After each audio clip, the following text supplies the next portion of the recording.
اچھا، محرم میں مرثیے سننا اور غم منانا اور رونا، سینہ پیٹنا، نبی صلی اللہ علیہ وسلم نے تو گریبان چاک کرنے والوں پہ لعنت کی ہے۔ بخاری مسلم کی روایتیں موجود ہیں، لیس منا من شق الجیوب، جو گریبان پھاڑتا ہے وہ ہم میں سے نہیں ہے۔ تو یہ سینہ پیٹنا، نوحہ کرنا، نیاحہ پر تو بخاری مسلم کی صحیح احادیث موجود ہیں نوحہ پر کہ یہ حرام ہے، ناجائز ہے، اس لیے ہم اس کو جائز نہیں سمجھتے۔ ہم یہ کہتے ہیں کہ سیدنا حسین ابن علی رضی اللہ تعالیٰ عنہ کی تعلیمات کو فالو کریں آپ۔ تعلیمات تو زیرو ہیں ان کی تعلیم، ان کی تو اتنی بڑی داڑھی تھی سیدنا حسین ابن علی رضی اللہ تعالیٰ عنہ کی، وہ تو سخی تھے، وہ تو غیرت مند تھے۔ آج ہمارے یہاں سے غیرت ختم ہو گئی ہے، بہنوں کی وراثتیں کھا کے بیٹھے ہوئے ہیں ہم لوگ، اور انہی وراثتوں سے عمرے بھی ہو رہے ہوتے ہیں وراثت کھا کے۔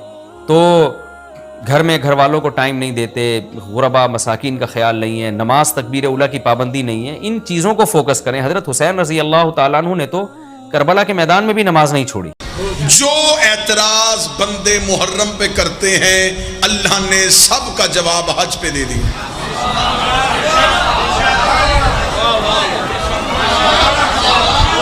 نہیں بندہ پورا مجمع جا کے سنے، میں حج میں سے آپ کو حسین سناؤں۔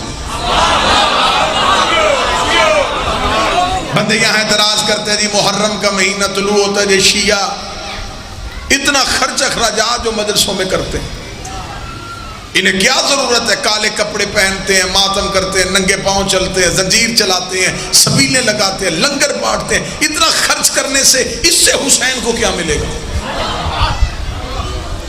بندے پوچھتے مولوی صاحب کیا کرنا چاہیے؟ وہ کہتے بہتر ہے قرآن پڑھو، کربلا والوں کو بخشو، نمازیں پڑھو، کربلا والوں کو بخشو۔ یہ بہتر طریقہ ہے بجائے گلیوں میں ننگے پاؤں پھرنے کے۔ گھر کے اندر بیٹھو، وضو کرو، بچوں کو ساتھ لے کے قرآن پڑھ کے بخشو۔ یہ اعتراض ہوتا ہے یا نہیں ہوتا؟ اور آج کے دور میں سادہ مسلمان اس اعتراض کو جلدی قبول کر لیتا ہے۔ وہ کہتا بات ٹھیک ہے، اپنا خون نکالنے سے، گلیوں بازاروں میں پھرنے سے کیا ملے گا؟ قرآن پڑھ کے بخشیں۔ اس کا پہلا جواب میں دینے لگا ہوں، قرآن ہمیشہ اسے پڑھ کے بخشا جاتا ہے جو خود مرنے کے بعد نہ پڑھ سکے۔ جو بیٹھے وہ تائید فرمائیں گے، قرآن ہمیشہ اسے پڑھ کے بخشا جاتا ہے جو مرنے کے بعد خود نہ پڑھ سکے، اور جو نیزے کی نوک پہ قرآن پڑھتا ہو تو تیری تلاوتوں کا محتاج نہیں ہوتا۔ جس مولوی نے کہا تھا اتنا خرچہ کرنے سے حسین کو کیا ملتا ہے، میں اسی مولوی سے کہوں گا تو نے جو اتنا خرچ کر کے اللہ کے گھر میں حج کرنے کے لیے گیا تھا، وہاں خدا نے تجھ سے کیا کروایا؟ تم خدا کے بارگاہ میں پہنچا، لبیک اللہم لبیک، میرے اللہ تیرا بندہ تیرے گھر میں حاضر ہو گیا ہے۔ خدا نے کہا وہ پہاڑی صفا ہے، وہ پہاڑی مروہ ہے، پہلے ان کے درمیان دوڑ کے آؤ۔ وہاں کھڑا ہو کے پوچھ لیتا میرے اللہ یہاں دوڑنے سے ابراہیم کو کیا ملے گا، یہاں دوڑنے سے اسماعیل کو کیا ملے گا، شیطانوں کو پتھر مارنے سے ابراہیم کو کیا ملے گا، عرفات میں رہنے سے اسماعیل کو کیا ملے گا؟ بہتر یہ ہے میں تیرے گھر آ ہی گیا ہوں، قرآن پڑھ کے ابراہیم کو بخشتے ہیں، نمازیں پڑھ کے ہاجرہ کو بخشتے ہیں، لیکن مولوی کہتے وہاں اللہ کہتا ہے یہاں سب کچھ وہ کرنا پڑے گا جو میں کہوں گا۔ کس لیے کرنا پڑے گا؟ خدا کہتا اگر 2-4 سال یہاں کوئی نہ دوڑا تو لوگوں کو پتہ ہی نہیں چلے گا یہاں ہوا کیا تھا، یہاں ماں کون آئی تھی، یہاں بیٹا کون آیا تھا، یہاں شوہر کون آیا تھا۔ مجھے عزت قرآن کی قسم ہے جیسے حج میں اللہ واقعے کو زندہ کرتا ہے، اگر ہر سال یکم محرم کو حسین کے ماتمی یا حسین کہہ کے گلیوں میں نہ آئے، دنیا کو پتہ ہی نہ چلے حسین کون تھا، یزید کون۔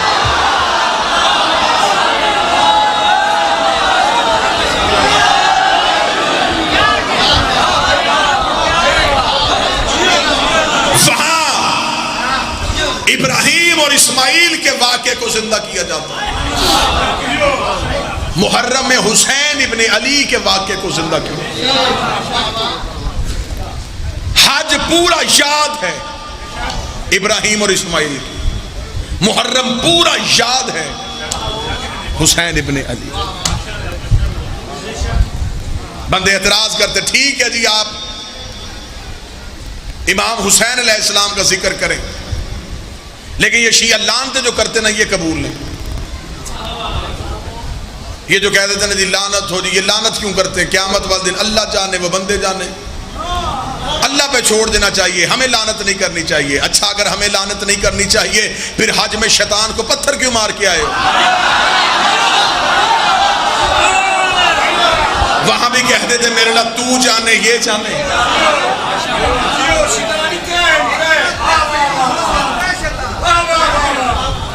چلو اشارہ کیا ہے تو میں بتا دیتا ہوں 3 ہیں کیوں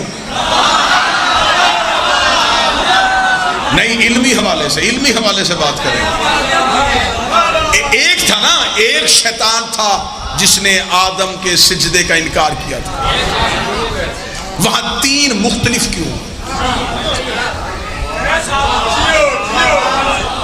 شہید ملت ہمارے بزرگ فاضل الوی صاحب کہا کرتے تھے سوچ کسی اور جگہ پہ نہ لگانا،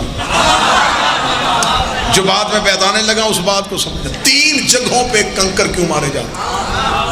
بچوں کے لیے بات کھولنے لگا. اس شیطان نے 3 مختلف حلیوں میں آ کے ابراہیم کی قربانی کو روکنے کی کوشش کی. خدا نے کہا قیامت تک کے لیے اس کے 3 حلیوں پہ لعنت کو. کون سے؟ میں حلیے بتا دیتا ہوں. حضرت ابراہیم جب اسماعیل کو لے کے گھر سے نکل آئے، اس نے پہلا حملہ کیا ابراہیم کی بیوی پہ. نام تھا بیوی کا ہاجرہ. یہ بھیس بدل کے آیا. شیطان کے پاس یہ طاقت ہے، یہ روح بدل لیتا ہے اور یہ بڑے معزز روپ میں آتا ہے.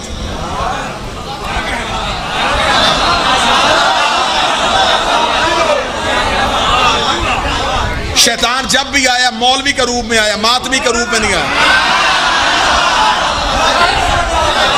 یہ کپڑے وہی پہنتا ہے جو اسے فٹ ہو. یہ بھیس بدل کے بی بی ہاجرہ کے دروازے پہ اس نے دستک دی. اندر سے اسماعیل کی ماں نے پوچھا کون ہے؟ کہنے لگا بی بی تیرا ہمدرد ہوں. بی بی نے کہا کیوں آیا؟ کہنے لگا پوچھنے آیا ہوں تیرا بیٹا اسماعیل کہاں ہے؟ تفاسیر کہتی ہے بی بی نے کہا اپنے باپ کے ساتھ اس کے دوست کے گھر دعوت پہ گیا. کہنے لگا نہیں بی بی دعوت پہ نہیں گیا، چھری ساتھ لے کے گیا ہے، رسی ہاتھ میں ہے، تیرے بیٹے کو ذبح کرنے کے لیے گیا ہے. بی بی نے کہا باپ ہو کے بیٹا کیسے ذبح کر سکتا ہے؟ کہنے لگا اپنا اللہ راضی کرنا چاہتا ہے. اس کے اللہ نے کہا اگر مجھے راضی کرنا بیٹا ذبح کر. وہ بیٹا ذبح کرنے کے لیے چلا گیا. کتابیں چاہو گے چھت تک ڈھیر لگانے کے لیے تیار ہو. اسماعیل کی ماں ابراہیم کی بیوی نے کہا مجھے کرنا کیا چاہیے؟ کہنے لگا بی بی سوچ کہہ رہی ہے دروازہ کھول گھر سے نکل، دروازہ کھول گھر سے نکل، دروازہ کھول گھر سے نکل. وہ سامنے ابراہیم جا رہا ہے، اس کا ہاتھ پکڑ اسماعیل کو لے کے واپس آ جا. ابھی اس نے کہا دروازہ کھول گھر سے باہر نکل. بی بی نے بند دروازے کے اندر سے کہا لا حول ولا قوت الا باللہ العلی العظیم. کہیں تو دروازے کے باہر شیطان کو نہیں کرتا. اس کا بی بی باہر تو آئی نہیں، اندر میں گیا نہیں، پہچانا کیسے؟ بی بی دیکھ جو نبی کی بیوی کو حق کے مقابلے پہ گھر سے نکالے وہ کل بھی شیطان تھا آج بھی شیطان. تو نبی کی بیوی کو نکال.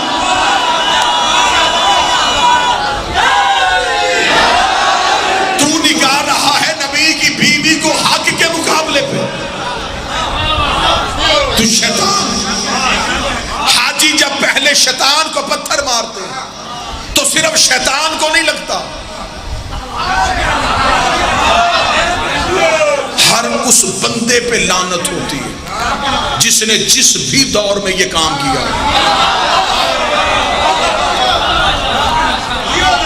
جو نہیں جا سکے ٹی وی پہ جا کے دیکھ لو، وہاں پہ شیطان کھڑے. وہاں پر تو سیمنٹ کے بڑی بڑی دیواریں بنی، پتھر دیوار کو لگتا ہے، اللہ کہتا شیطان کو لگتا ہے. میرے مالی یہ تو دیوار ہے. فرمایا بے شک دیوار ہے لیکن میں تمہیں بتا رہا ہوں اگر کسی پہ لعنت کرنی ہو اصل نہ ملے تو شبیہ بنا لیا کرو. اگر کسی پہ عزت کرنی ہو اصل نہ ملے تو شبیہ بنا لیا کرو. پہلا شیطان، پہلا حلیہ، پہلا پڑھ دیا جی. پہلے کو پتھر اس لیے مارا جاتا ہے کہ اس نے نبی کی بیوی کو حق کے مقابلے پہ گھر سے نکالنے کی کوشش.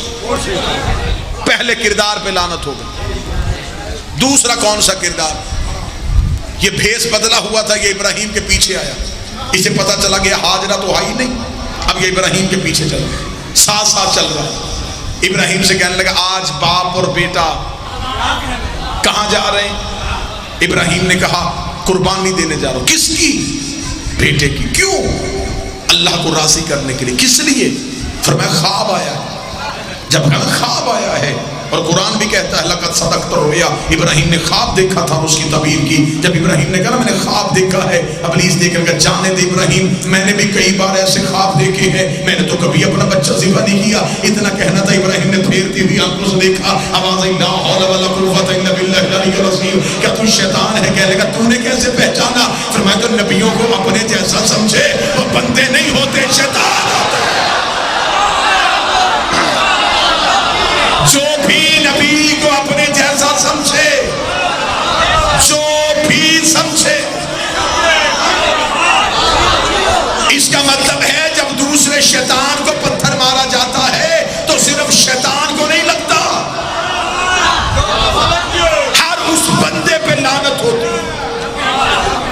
جو نبی کو اپنے جیسا سمجھے.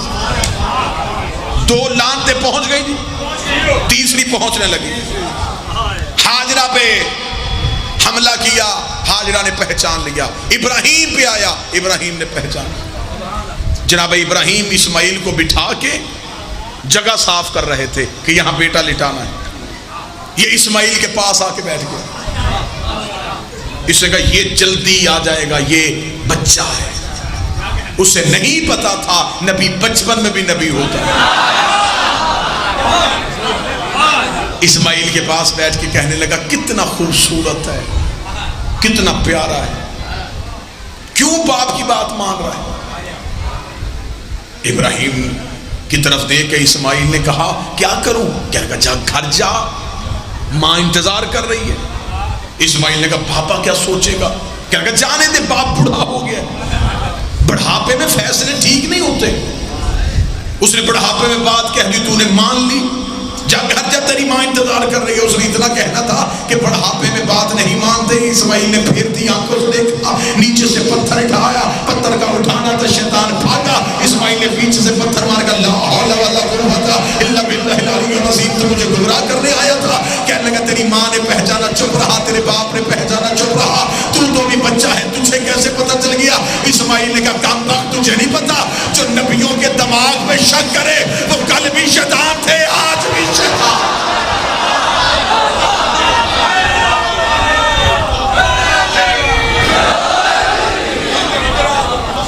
اس کا مطلب ہے جو بھی نبی کے دماغ میں شک کرے وہ شیطان ہوتا ہے اور لعنت کا حقدار ہوتا ہے. یہاں بندے ہم پہ اعتراض کرتے ہیں کہ لعنت نہ کرو، وہاں سارے لعنت کر کے آتے ہیں. یہاں نمازیں اکٹھی پڑھو تو کافر، وہاں عرفات میں ظہر اثر، مزدلفہ میں مغرب اور عشاء اکٹھی پڑھی جاتی. اس کا کیا مطلب ہے؟ خانگڑھ میں شریعت اور کعبے میں شریعت اور. یہاں اکٹھی پڑھو تو کہتے شیعہ، وہاں پڑھو تو وہاں تو پڑھنی پڑے گی، اس لیے کہ بنانے والا کعبے کا شیعہ ہے. اللہ قرآن میں کہتا ہے ابراہیم ہمارے شیعوں میں سے تھے. بڑا لطف آتا ہے وہاں پہ جب جو پہلی بار حاجی کیا ہوتا ہے نا، جو بالکل نیا حاجی ہوتا ہے، فریش حاجی، وہ جب وہاں جا کے نماز ظہر پڑھ کے اٹھنے لگتا ہے تو پرانا حاجی، ریگولر حاجی، وہ اس کا ہاتھ پکڑ کے بٹھا لیتا ہے. وہ کہتا جی کیوں بٹھایا؟ وہ کہتا کہاں جا رہا ہے؟ اس نے کہا ظہر پڑھ لی. تو اس نے کہا اثر نہیں پڑھنی. وہ گھڑی میں ٹائم دیکھتا اور ٹائم دیکھتا، حاجی صاحب طبیعت ٹھیک ہے، اثر اس ٹائم پہ؟ جی بالکل اس ٹائم پہ. کیوں؟ اس نے کہا یہاں اکٹھی پڑھتے ہیں، شام کو مغرب کے ساتھ عشاء بھی پڑھنی پڑے گی. وہ پرانا حاجی جب یہ بات کہتا تو نیا حاجی اس کے کام میں پوچھتے، حاجی صاحب یہ کام تو پاکستان میں شیعہ نہیں کرتے. اس کا چپ ہو جائے، یہاں سب کچھ وہی کرنا پڑتا ہے جو شیعہ کرتے ہیں، یہاں ہر چیز وہی کرنی پڑتی ہے جو شیعہ کرتے ہیں. یہاں علم چومنا گناہ، وہاں سارے پتھر چوم کے آتے ہیں. جس پتھر کو بوسہ دیتے ہیں اس کا نام ہے حجر اسود. حجر کہتے ہیں پتھر کو، اسود کہتے ہیں کالا، کالا پتھر. جاؤ جا کے حاجیوں سے پوچھو، اس پتھر کو عزت کیے بغیر کوئی بندہ اپنا حج مکمل ہی نہیں کر سکتا. آج ہمیں بندے کہتے ہیں خود ہی کپڑا لاتے ہیں، علم بنا لیتے ہیں، خود ہی لکڑی لاتے ہیں، تعزیہ بنا لیتے ہیں، خود ہی میز لاتے ہیں، ممبر بنا لیتے ہیں. یہ شیعہ اپنے ہاتھ کی بنی ہوئی چیزوں کو کیوں چومتے ہیں؟ انہیں نہیں پتا یہ لکڑی ہے، انہیں نہیں پتا یہ کپڑا ہے، انہیں نہیں پتا یہ لکڑی ہے، انہیں نہیں پتا یہ پتھر کہاں کہاں سے آئے ہوئے چہرے میرے سامنے بیٹھے. بندے ہم پہ اعتراض کرتے ہیں لکڑی بھی اپنی ہے، کپڑا بھی اپنا ہے، یہ پھر بھی کیوں چومتے ہیں؟ جب کعبے میں جاتے ہو اگر حجر اسود کا بوسہ نہیں لے سکتے تو وہاں پہ کھڑے علماء کہتے ہیں اگر حجر اسود تک ہاتھ نہیں پہنچتا تو اپنے ہاتھ کی ہتھیلی کو حجر اسود کی جانب کرو، پھر اپنے ہاتھ کو حجر اسود سمجھ کے چومو. میرا ہاتھ ہے مولوی کے گریبان پہ، چوما ہاتھ تھا، ثواب حجر اسود کا کیسے ہو گیا؟ وہ کہتے چومتے ہم ہاتھ ہیں، ذہن میں حجر اسود ہوتا ہے. چومتے ہم تعزیہ ہیں، ذہن میں روزہ حسین ہوتا ہے.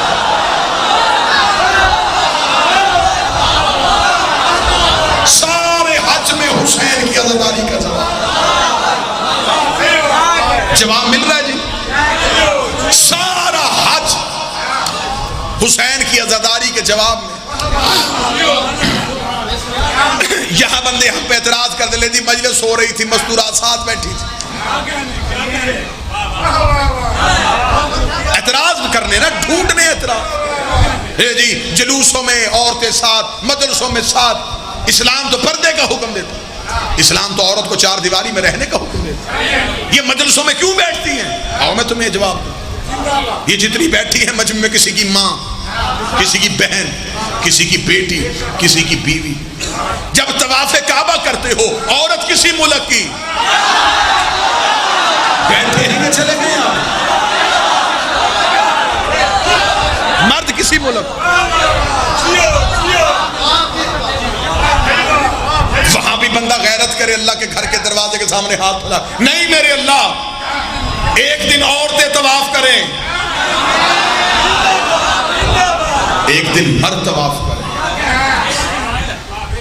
لیکن کہتے ہیں جی وہاں تو عبادت ہو رہی ہوتی ہے، عبادت میں تو ہوش ہی نہیں ہوتی۔ جس نے کعبہ بنایا وہاں ہوش نہیں ہوتی، تو جس نے کعبہ بچایا تھا۔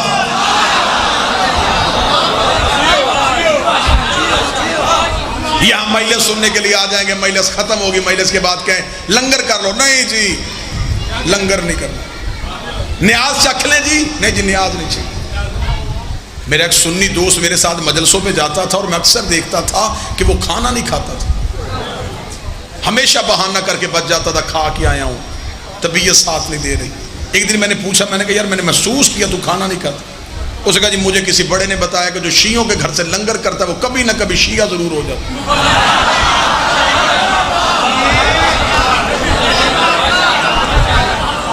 بات تو سچ ہے، لنگر بولتا تو ہے، یہ بات میں نے تو نہیں بنائی، بزرگوں نے بنائی تھی، جس کا کھاؤ۔ مجلس میں بندے نیاز نہیں لیتے، کہتے یہ تبرک، یہ نیاز، یہ اسلام میں ہے ہی نہیں۔ ایسا ہے کہ نہیں ہے؟ میں نے بڑی سادہ باتیں کی ہیں جی، سادہ باتوں سے میں نے عزاداری کا جواب دیا ہے۔ جو جواب ہمیں عزاداری کے دنوں میں بندے پوچھتے ہیں، سب کا جواب میں نے محرم میں دے دیا، حج میں ہر چیز کا جواب۔ یہاں بندے تبرک نہیں لینے دیتے، اسلام میں ہے ہی نہیں۔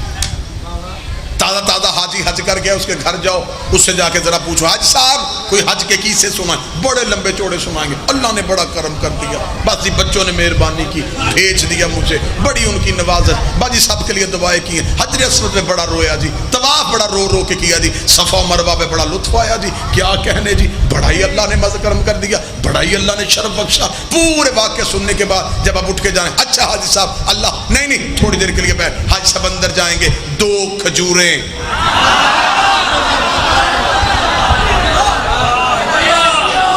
چھوٹی شیشی میں پانی، فوراً حاجی صاحب سے آپ کہیے گا حاجی صاحب یہ کیا ہے؟ یہ کھجوریں اور پانی۔ نہیں حاجی صاحب کھجوریں تو یہاں سے بھی مل جاتی ہے، پانی ہمارے گھر میں، یہ وہ نہیں ہے،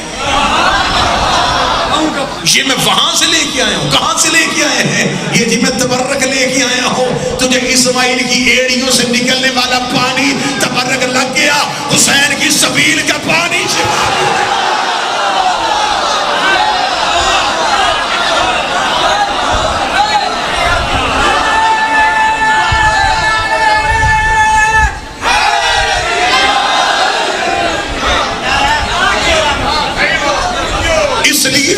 حج محرم سے پہلے رکھا ہے۔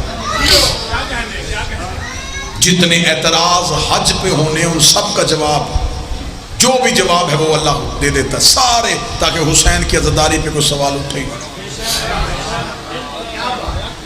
وہاں جاتے ہیں بندے، واپس آ کے کہتے ہیں جی صرف اللہ ہی مدد کرتا ہے، اللہ کے علاوہ کوئی مدد نہیں کرتا، صرف یا اللہ مدد۔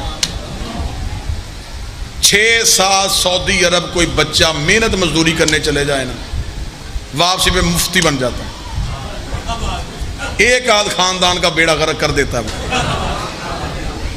میں جی وہاں رہا ہوں، نہ میں نے وہاں کو ختم دیکھا ہے، نہ درود دیکھا ہے، ایسا ہے۔ میں معاشرے کی باتیں کر رہا ہوں،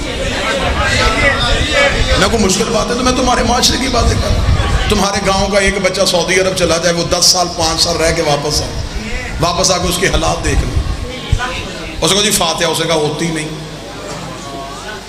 دعائیں مغفرت پہنچتی نہیں، یا رسول اللہ مدد ہے ہی نہیں، یا علی مدد بدعت ہے، ہوتا ہی نہیں، قبروں پہ جانا چھوڑ دیتے ہیں۔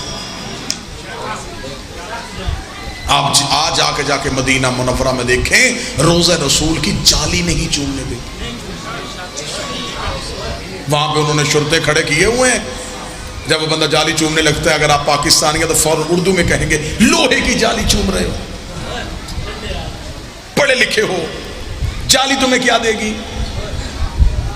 واللہ بخدا میں خود گیا ہوں، میں نے اپنے کانوں سے سنا، وہ کھڑے ہو گئے ماتا محمد تو مر گئے۔ پھر وہ خانہ کعبہ کی طرف ہاتھ کر کے کہتے ہیں وہ زندہ ہے، زندہ کو چھوڑ کے مردوں سے مانگ رہے ہو۔ وہاں پہ گئے، بندے کا دماغ خراب تھا، لیکن حد ہے ان کی منافقت کی، خود روضہ رسول کی جالی نہیں چومنے دیتے اور اپنے سعودی عرب کے بادشاہ کے ہاتھ چومتے۔ ایک دفعہ ایک شیعہ عالم دین سعودی عرب حج کے لیے گئے، پتہ چلا شیعہ عالم دین ہے، انہوں نے کہا بلاؤ ذرا اس کی توہین کریں، اس کی تضحیق کریں۔ اسے بلایا گیا، بلا کے ایک دعوت کا اہتمام ہوا۔ جب دعوت کا اہتمام ہوا، سعودی بادشاہ اپنے کمرے سے نکل کے آیا تو سارے سرکاری مولویوں نے اس کے ہاتھ چومنے شروع کر دیے۔ جب وہ شیعہ عالم دین کے پاس آیا تو شیعہ عالم دین نے سعودی بادشاہ کے ہاتھ نہیں چومے، انہوں نے اپنے جیب سے چھوٹا قرآن جو سفر میں اپنے پاس رکھتے تھے وہ نکال کے اپنے ہاتھوں پہ کھول کے رکھ لیا۔ جو ہی انہوں نے کھولا اور اپنے ہاتھوں میں رکھا، سعودی بادشاہ نے ان کے ہاتھ میں کھلا قرآن دیکھا، سعودی بادشاہ قرآن کو چومنے کے لیے جھکا، انہوں نے قرآن بند کر دیا۔ سعودی بادشاہ نے قرآن کو باہر سے چوما، جب چوم لیا تو اسی وقت شیعہ عالم دین نے کہا سعودی بادشاہ اتنا بڑا شہنشاہ ہو کہ یہ کون سا چڑھوں جیسا کام کیا ہے؟ اس نے کون سا کام کیا ہے؟ اس نے کہا یہ تو نے چمڑے کی جن چوم لی ہے۔ اس نے کہا چمڑا تو نہیں چوما، میں نے تو قرآن چوما ہے۔ انہوں نے قرآن کھول کر قرآن اندر ہے باہر چمڑا ہے، قرآن اندر ہے باہر چمڑا ہے۔ اس نے کہا میں چمڑا نہیں اندر والا قرآن چوم رہا تھا۔ اور کہا میں بھی تجھے یہی سمجھانے آیا ہوں، ہم بھی لوہے کی جالی نہیں چومتے، اندر والا رسول چومتے۔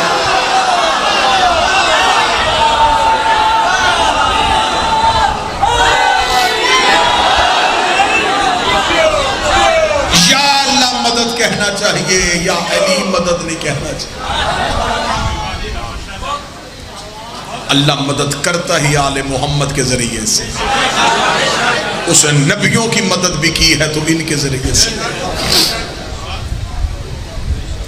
لہذا چار مولویوں کے ضد میں آ کے اپنی قبر برباد نہ کرنا۔